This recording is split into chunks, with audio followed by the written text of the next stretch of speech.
Bonjour tout le monde, bienvenue à la chapelle en ligne. On souhaite également la bienvenue à ceux qui nous regardent via la plateforme du Top Chrétien. On est dans une série sur l'Évangile de Jean intitulé « Le Messie » et notre texte d'aujourd'hui, Jean, chapitre 10, versets 1 à 6.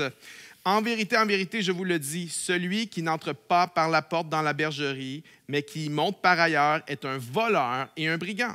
Mais celui qui entre par la porte est le berger des brebis. Le portier lui ouvre et les brebis entendent sa voix.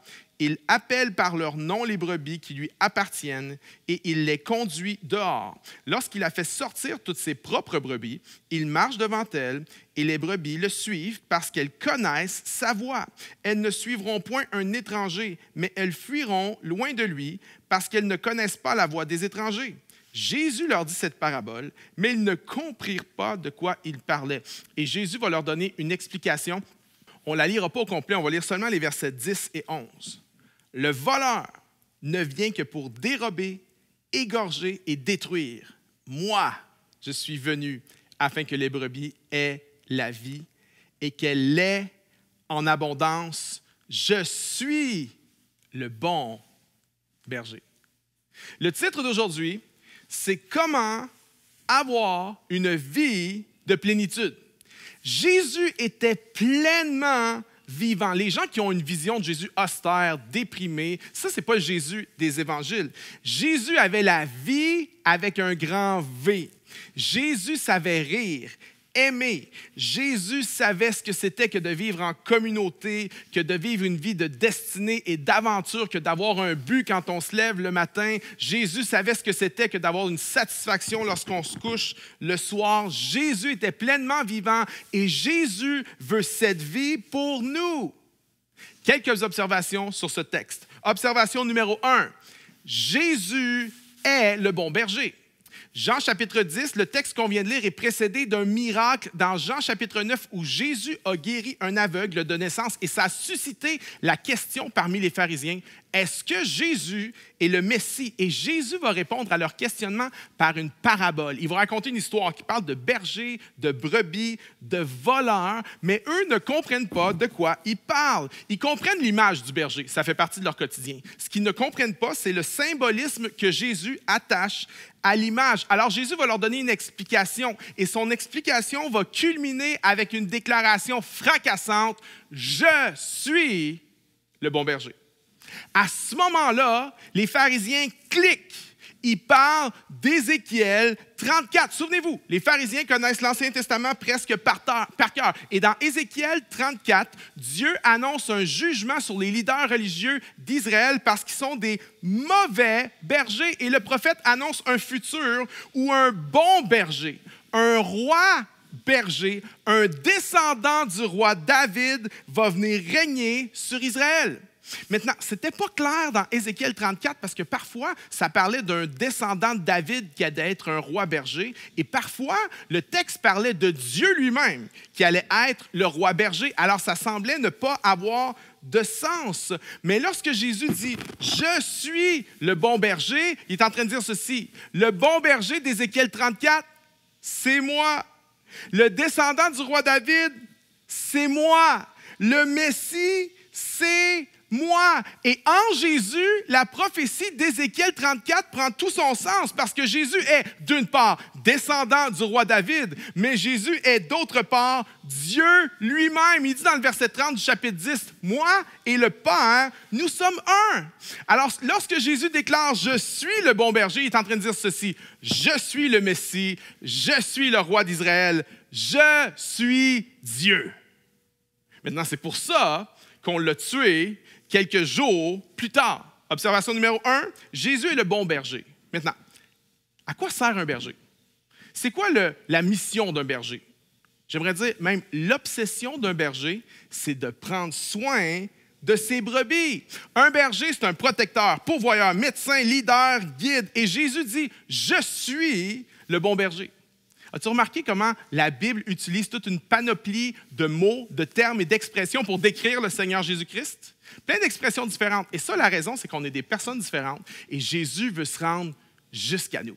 Hein? Si tu es un artiste, la Bible appelle Jésus-Christ le Créateur. Si tu es un astronome, elle l'appelle l'étoile brillante du matin. Un biologiste, elle l'appelle la vie. Si tu es un champion, elle l'appelle le victorieux. Tu es un constructeur, elle dit qu'il est la pierre angulaire. Un docteur, elle dit qu'il est le grand médecin. Un exécutif, elle dit qu'il est la tête de l'Église. Un géologue, elle dit qu'il est le rocher des âges. Si tu es un historien, la Bible dit que Jésus-Christ est l'ancien des jours. Un joaillier, il est la pierre précieuse. Un juriste, il est l'avocat auprès du Père. Un photographe, il est l'image du Dieu invisible. Un animateur de quiz télé, il est la réponse finale. Tu es un érudit, Jésus est l'alpha et l'oméga. Tu es un berger, Jésus est l'agneau de Dieu. Tu es un zoologiste, Jésus est le lion de Juda. Jésus est tout ce que tu as besoin et plus encore.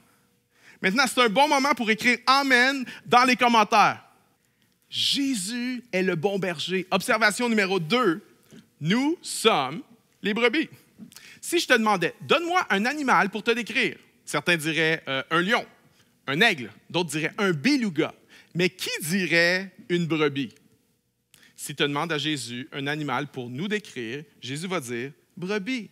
Les brebis sont des animaux extrêmement fragiles et vulnérables. Les brebis sont des végétariens pacifistes et peureuses. Une brebis, c'est fragile. Ils ont des petites dents, ils ne peuvent même pas se défendre comme il faut. Ils ont une mauvaise vision, elles se perdent facilement, elles sont lentes, elles ne peuvent pas fuir les prédateurs, elles ne sont pas habiles. Savais-tu qu'une brebis peut, comme une tortue, tomber sur le dos, les 4 fers en l'air et ne pas être capable de se relever et mourir là si elle n'a pas d'aide? Ça, c'est une brebis.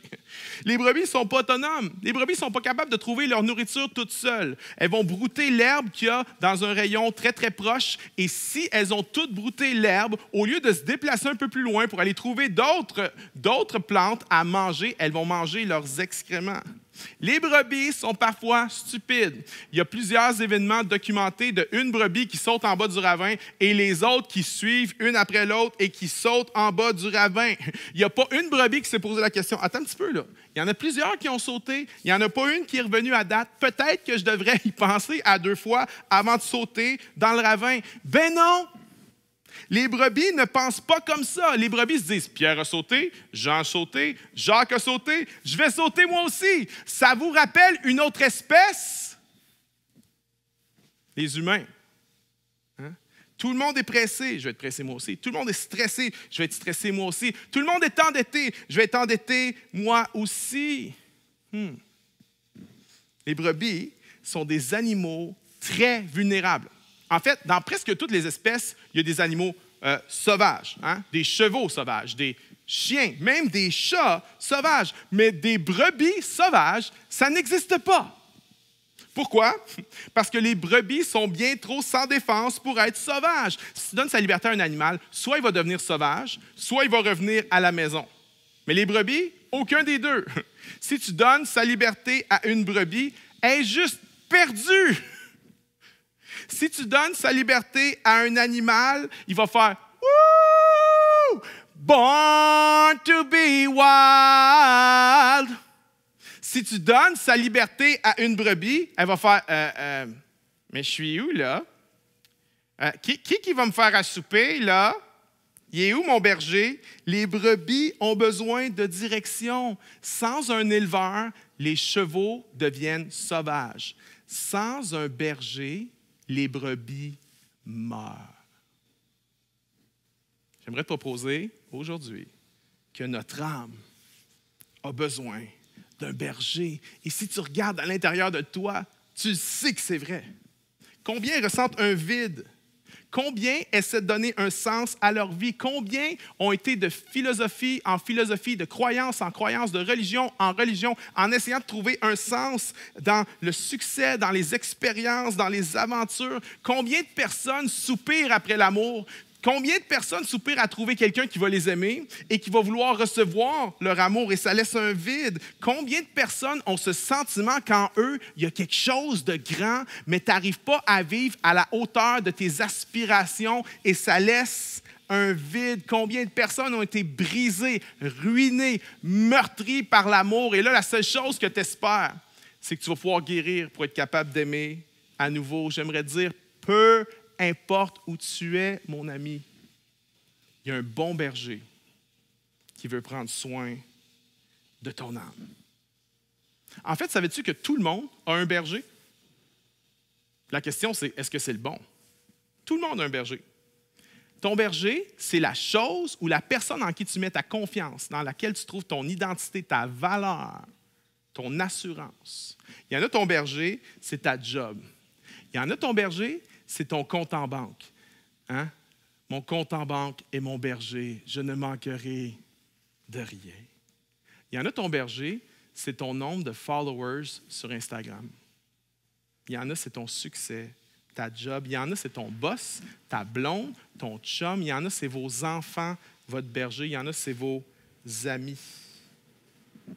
Il y en a, tu dis, ben moi, je n'ai pas ça, un berger. Je n'ai pas besoin, là. Je connais du monde. Tu sais, il y a du monde là, qui cherche une béquille. Il y a des gens là, qui ont besoin de quelqu'un qui va prendre soin d'eux. Moi, je n'ai pas besoin de ça. J'aimerais dire, si tu penses comme ça, c'est pas que tu n'as pas de berger. Si tu penses comme ça, c'est que ton berger, c'est toi-même. Tu penses que tu es qualifié pour être le berger de ton âme. Mais j'aimerais dire, la vie de plénitude, la vie abondante commence quand tu reconnais que tu as besoin d'un berger et son nom, c'est Jésus. Jésus a la capacité de remplir ton âme, mon ami. Combien parmi nous en ce moment là, sont découragés, déprimés, au tapis? Combien parmi nous n'ont même pas la force de passer la journée? Combien parmi nous n'ont pas la force de se lever le matin pour aller travailler? J'aimerais dire, peu importe où tu es en ce moment, si ton âme a besoin, il existe un berger, son nom c'est Jésus et il n'est pas un berger, il est le bon berger, le seul qui peut satisfaire mon âme. Observation numéro 3. Le voleur veut dérober, égorger et détruire. As-tu remarqué qu'il existe un ennemi invisible? As-tu remarqué qu'il y a des forces invisibles qui viennent contre nous, contre notre joie, contre notre paix, contre notre espoir? La question, ce n'est pas de savoir si le voleur va venir. La question, c'est de savoir quand est-ce qu'il va venir. Et la Bible dit, Jésus a dit, le voleur, il veut dérober. Le mot dérober, la définition, ça veut dire s'emparer furtivement de quelque chose qui est à quelqu'un d'autre. Vois-tu, c'est rare que l'ennemi va venir te voler quelque chose d'un coup. Ça arrive, mais c'est rare. Généralement, il va dérober, il va le faire furtivement. L'ennemi ne va pas te voler ta paix en une journée.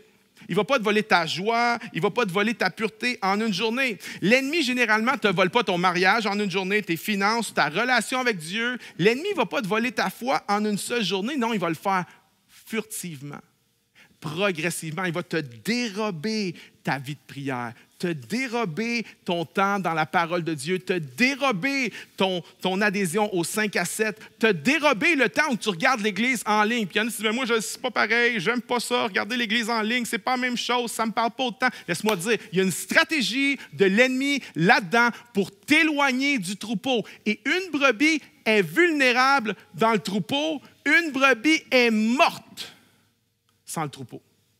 Elle est condamnée. Et cette semaine, Dieu m'a donné une parole pour le staff de la chapelle et je crois que c'est pour l'Église aussi.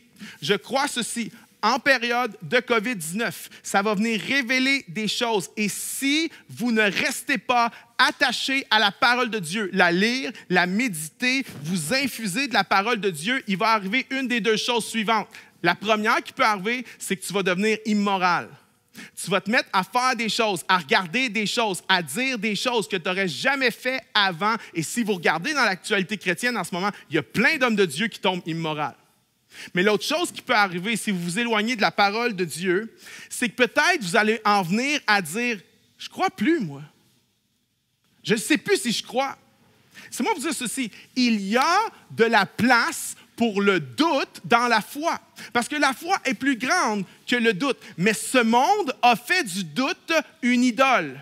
On doute de tout systématiquement et constamment. Et si tu n'es pas dans la parole de Dieu, le doute risque de devenir une idole. Et il y a plein de gens qui disent en ce moment, « Ah, je ne sais plus si je crois ou je ne crois plus. » Mais il y a un théologien qui s'appelle J.D. Greear, puis il dit ceci. Il dit, « C'est rare que des gens ne croient plus pour vrai. En fait, ce que les gens ne se rendent pas compte, c'est qu'ils viennent avec un dilemme moral. Lorsque tes comportements ne sont pas en ligne avec tes croyances, tu te sens hypocrite.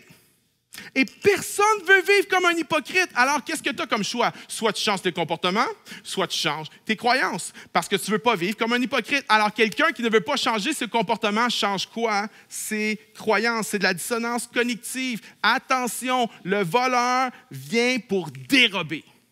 Il y a des moments, le voleur vient pour égorger. C'est comme soudain, c'est tout à coup, il tue quelque chose dans ta vie, mais ça, c'est plus rare. D'habitude, il dérobe. Mais le voleur aussi, parfois, il vient pour détruire. Et la définition du mot détruire dans le grec, c'est de rendre inutile. Comme une belle voiture, hein, mais elle est brisée sur ton driveway. Elle est inutile. Comme des beaux vêtements dans ta garde-robe, mais tu ne les mets plus parce que tu as, disons, pris du poids de COVID.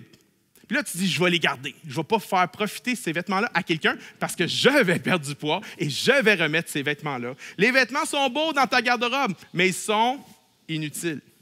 C'est comme un compte en banque sans argent, inutile. C'est comme une Bible dans la bibliothèque, mais tu ne la lis pas, inutile. C'est comme la puissance du Saint-Esprit en nous sans la vie de prière. Inutile. C'est comme la religion sans une relation avec Dieu. Inutile. Attention aux voleurs. Attention aux voleurs. Il y a des gens qui sont en train de se faire dérober puis tu t'en rends même pas compte. C'est subtil, c'est lent. Il y en a, l'ennemi a essayé de t'égorger, il t'a sauté dessus. Il y en a, l'ennemi est en train de détruire, de rendre inutile.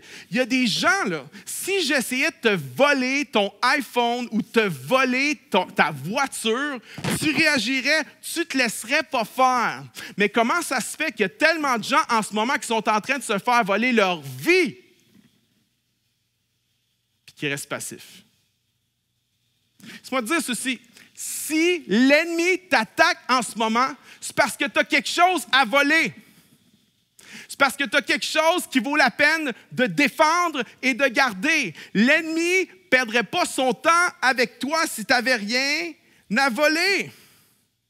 Il est temps pour plusieurs de dire à l'ennemi, je vais reprendre ce que tu m'as volé. Redonne-moi ma paix dans le nom de Jésus. Redonne-moi ma pureté. J'ai fait des gaffes pendant la COVID. J'ai fait des choses que je n'aurais pas dû faire. Je saisis la grâce de Dieu et j'avance. Redonne-moi ma pureté. Redonne-moi ma relation avec Dieu. Il y en a, ton mariage est en train de prendre une tangente, une pente glissante. Redonne-moi mon mariage dans le nom de Jésus.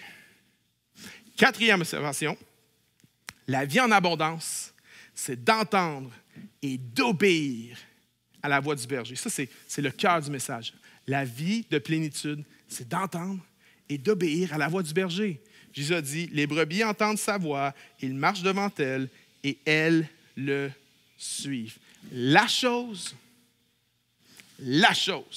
la plus importante dans ta vie, c'est d'entendre et d'obéir à la voix de Dieu. Si tu n'entends pas la voix de Dieu, tu ne peux pas expérimenter la vie de Dieu. Si tu ne peux pas entendre la voix de Dieu, tu ne peux pas expérimenter la vie de Dieu. Mais la Bible dit qu'il les appelle. Il les appelle par leur nom. Contrairement aux bergers modernes, les bergers du Proche-Orient ancien n'utilisaient pas des chiens pour aller chercher les brebis. Les bergers les appelaient. Les bergers avaient un nom pour chacune d'entre elles. Ça, c'est l'image de Dieu qui a un nom pour chacun d'entre nous. Il nous connaît par nos noms. Il connaît le nombre de cheveux qu'on a sur la tête. Il n'est pas un étranger. Je ne sais pas si vous avez déjà vu, il y a plein de clips de ça sur YouTube. Des brebis qui se font appeler par un étranger. La personne peut même mettre les vêtements du berger, essayer d'imiter la voix du berger. Les brebis sont de glace, même parfois, elles se sauvent. Mais lorsque le berger appelle les brebis, c'est quasiment drôle. Moi, je ne suis pas un fou des animaux, mais de voir les brebis, elles sont tellement excitées. C'est comme si elles ont presque le sourire, puis elles s'en viennent toutes contentes vers leur berger dès qu'il les appelle. Vois-tu, il y a deux voix. Il y a la voix du voleur, puis il y a la voix du berger. Puis la voix que tu écoutes va déterminer la direction que ta vie va prendre. Si en ce moment, tu es presque toujours inquiet, presque toujours anxieux, presque toujours frustré, presque toujours en colère, c'est parce que tu n'écoutes pas la voix du berger, tu écoutes la voix du voleur. Il y en a qui vont dire « Hey, Dieu parle. » C'est pas vrai tout ça. Laisse-moi dire ceci. Dieu parle encore. Jean 1, verset 1. Au commencement était la parole. Et la parole était avec Dieu. Et la parole était Dieu. Elle était au commencement avec Dieu. Jean rouvre son évangile en disant « Dieu parle encore. » L'Épître aux Hébreux commence comment? Que Dieu a parlé par les prophètes auparavant, mais Dieu nous a parlé par le Fils en ces jours qui sont les derniers. Dieu parle encore. La question n'est pas est-ce que Dieu parle? La question est est-ce qu'on écoute ce que Dieu dit?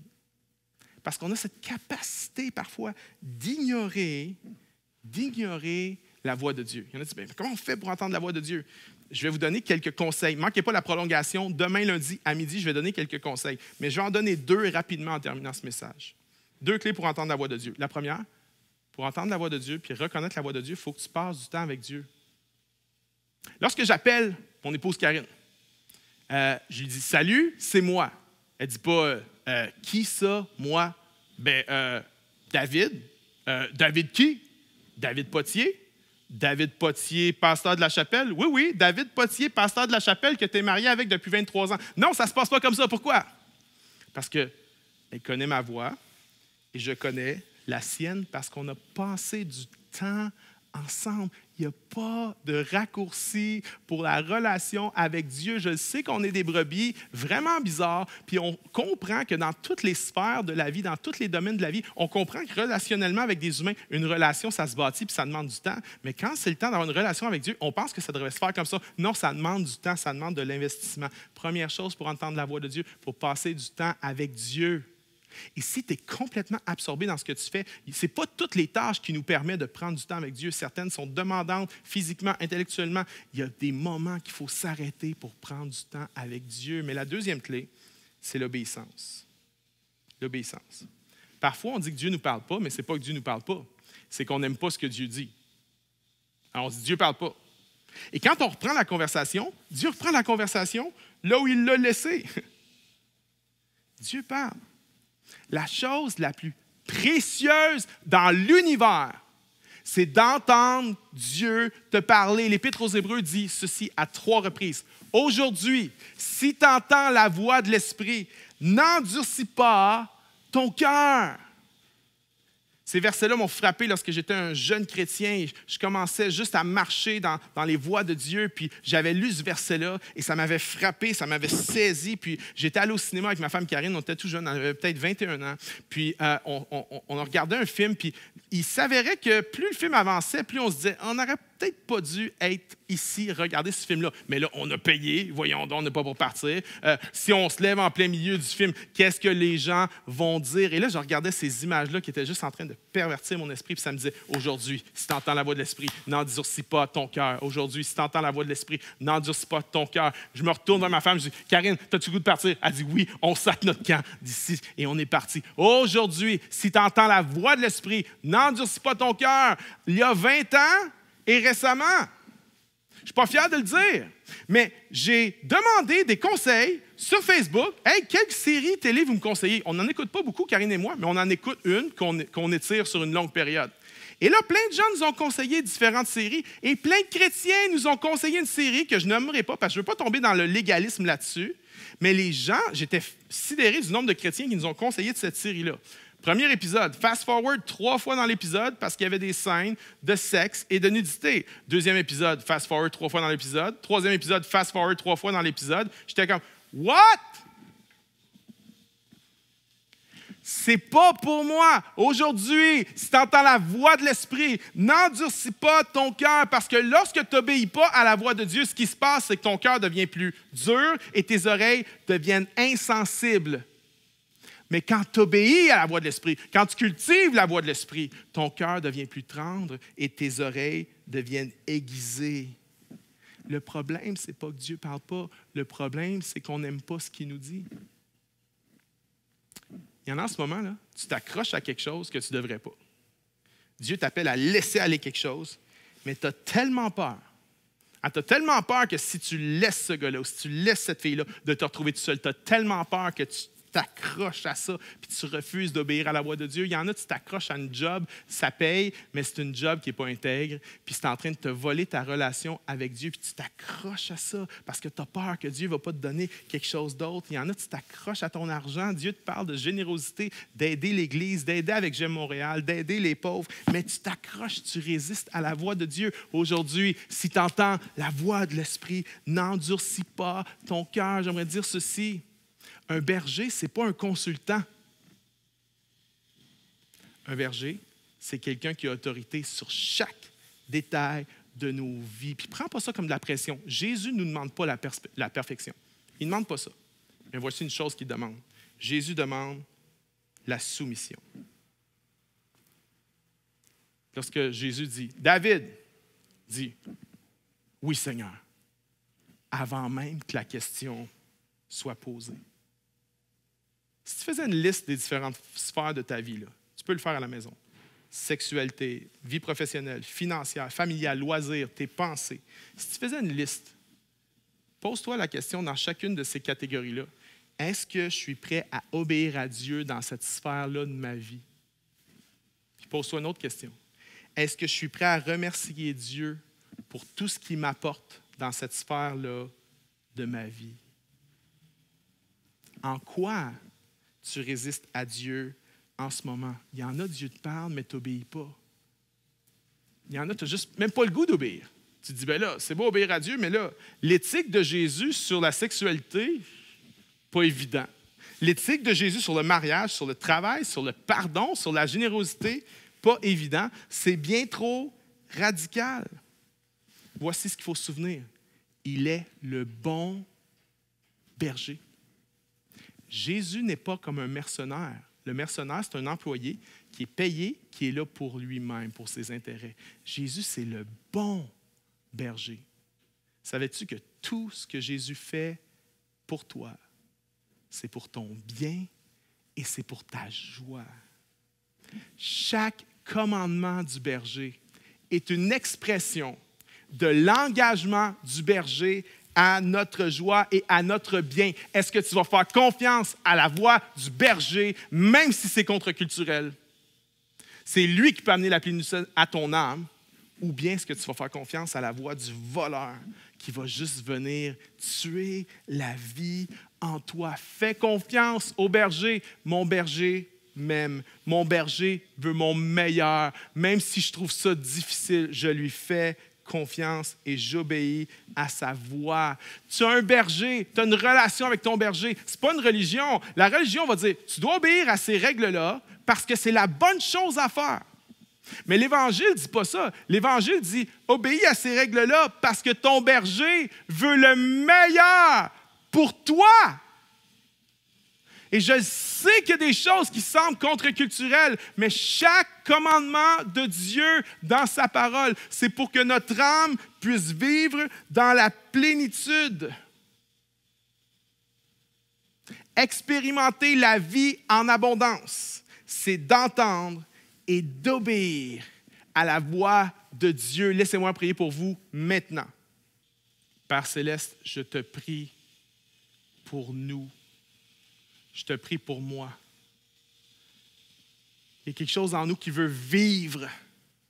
Mais la seule chose qui nous fait vraiment vivre, c'est d'entendre ta voix et d'obéir à ta voix. Je te prie pour des gens en ce moment qui sont dans un combat avec l'obéissance, qui refusent de laisser aller, qui s'agrippent à des choses que tu les appelles juste à ouvrir les mains et à te faire confiance. Père, je te prie qu'ils ne vont pas écouter la voix du voleur, mais qu'ils vont écouter la voix du berger. Que ceux qui sont en train de se faire voler quelque chose par le voleur puissent être réveillés par le Saint-Esprit aujourd'hui, entendre ta voix et répondre Aujourd'hui, si vous entendez la voix de l'Esprit, n'endurcissez pas vos cœurs. Seigneur, entendre ta voix nous parler, c'est la chose précieuse, la plus précieuse dans l'univers. Car l'homme ne vivra pas de pain seulement, mais de toute parole qui sort de la bouche de Dieu. Dans le nom de Jésus que je prie. Amen et Amen. Si tu as été interpellé par ce message, écris-nous s'il te plaît. Bienvenue à commercial-lachapelle.me. Pour nos autres ressources, tu peux aller sur notre application mobile ou notre site web. Bonne semaine.